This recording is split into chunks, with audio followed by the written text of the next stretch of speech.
Greetings, everyone. This brief intro to ancient China will take us back to our early Neolithic civilizations that we studied in Mesopotamia, along the Nile River, in ancient Egypt, and we will continue on to Imperial China. This brief timeline of Chinese history helps lay out all the different dynasties. We're pretty much going to end our module at the end of the Song and beginning of the Yun dynasty, when the Mongols invade China. The Ming dynasty is within the era of our course, but we're not really going to focus on it because we can only do so much. So here's the question. In ancient China, or modern China for that matter, do we have philosophy or religion? The concept of religion arises out of Christian scholars who define Christianity as a religion.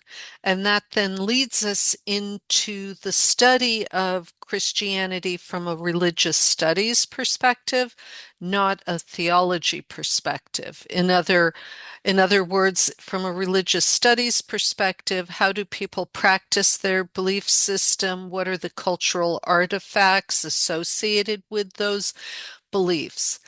This becomes a little problematic when we look at China because China doesn't really believe in deities.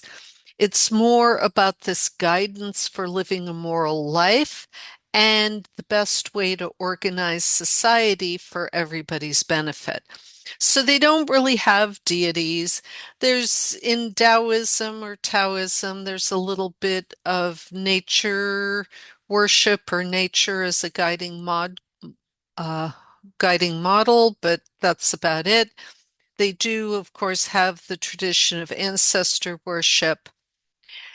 And so we're kind of stuck with mapping these ideas from Europe or Western culture onto Asia and specifically China, which things don't really map up. You can't say 3 equals 12. Just doesn't work, but we will do our best. One key point that I want to mention is I use the term Imperial China. We also use the term Imperial Rome when we studied the ancient Roman cultures. There's a huge difference between what China and Rome did. In the Chinese mindset, they're trying to unify and centralize their area. And that's the goal. Whereas in the Roman model, they were expansionists and they were taking over other countries and other peoples. So these are two completely different goals. And even though they're both empires or imperial constructs of social and political organization, what they're focused on is very, very different. And then we have the Mongol Empire. So the Mongols came out of the central part of Asia, the Great Plains, so to speak, of Asia, although they call them steppes there, but they eventually uh, arise and take over so much of Asia and even into Europe. From the Eastern Mediterranean Sea to the East China Sea.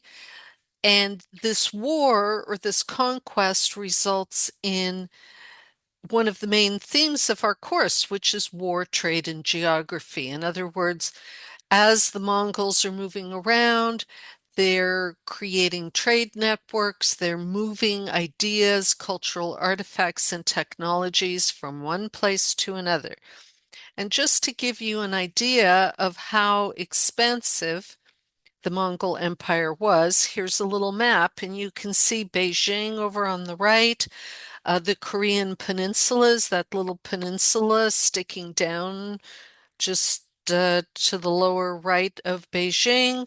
And then if we look over to the left of this, you can see Kiev, um, Novgorod, which is Russia, There was also Poland, Ukraine, Hungary in the west, the Korean Peninsula, Siberia, uh, all the stands, Kyrgyzstan, Uzbekistan, Tajikistan, and others, Iran or Persia that we studied previously, as well as Vietnam, Myanmar, and Thailand.